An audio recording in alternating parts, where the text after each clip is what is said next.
Imagine sitting in a waiting room before an appointment. A stranger sits beside you, and you start chatting. You cover the weather, then the long wait. 10 minutes later, you're discussing back pain. 15 minutes later, you are sharing your deepest financial fears and a regret from 1987 that still keeps you awake at night. We naturally assume that unloading these heavy burdens brings relief. Psychology defines this habit as a dangerous mental trap. We hear constantly that socializing after 60 is vital. Medical professionals encourage it to keep the brain active, strengthen relationships, and fight off loneliness. Yet, in our rush to connect, we develop a massive blind spot. We focus entirely on the act of talking to people while ignoring the specific content of what we are actually saying. Sharing these problems repeatedly triggers a hidden psychological mechanism that actively turns those experiences against you. The first dangerous habit involves a compulsion to repeatedly rehash old pain, like a poor financial decision, an opportunity you let slip away, or a years-long family conflict.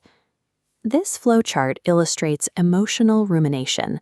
A past event feeds into negative emotion, looping through storytelling right back to the start.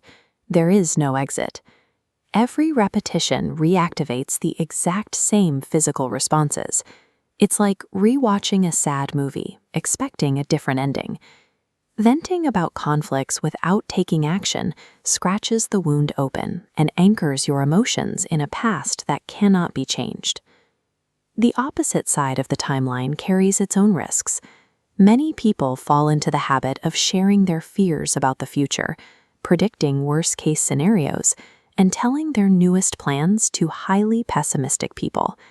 In psychology, this is called catastrophizing. It happens when your brain tries to create a sense of security by directing detailed disaster movies out of hypothetical problems. This anxiety about the future creates a secondary symptom, the need to constantly seek advice. You ask a friend, then a neighbor, hoping that acquiring enough external approval will somehow protect you from making a mistake. This line graph tracks the psychological cost over time.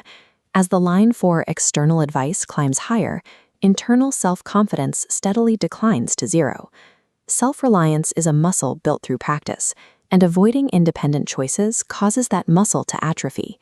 In the attempt to feel prepared and secure, we inadvertently outsource our reality to the doubts of others, which kills our own internal motivation. The final set of habits emerges when physical ailments, medical test results, or the fluctuating value of a retirement portfolio become the primary topic of every interaction you have. Therapists look at this through the lens of core beliefs. When your self-worth is tied tightly to external conditions that naturally fluctuate, like the stock market or an aging body, your sense of value becomes incredibly fragile. This circle represents a complete identity. As a dark stain labeled diagnosis expands, it eclipses every other interest and relationship. The internal narrative shifts from "I have a condition" to "I am a sick person." Reducing a complex human life down to a medical chart or a bank account leaves self-esteem entirely at the mercy of reality's inevitable fluctuations. A single psychological rule governs all of these conversational traps. What you repeatedly reinforce becomes stronger. The human mind treats the stories you tell others as internal blueprints. Each repetition is an active practice session for your identity. You can break these loops by changing the conversational pivot point.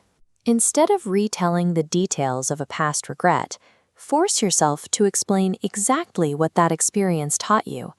Instead of asking for someone's opinion to validate your plans for the future, ask yourself what you would do if you were forced to make the decision entirely alone, right now.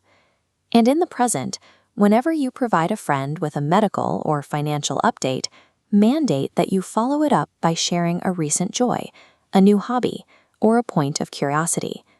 Thriving after 60 depends on recognizing the specific identity you reinforce within yourself every time you speak.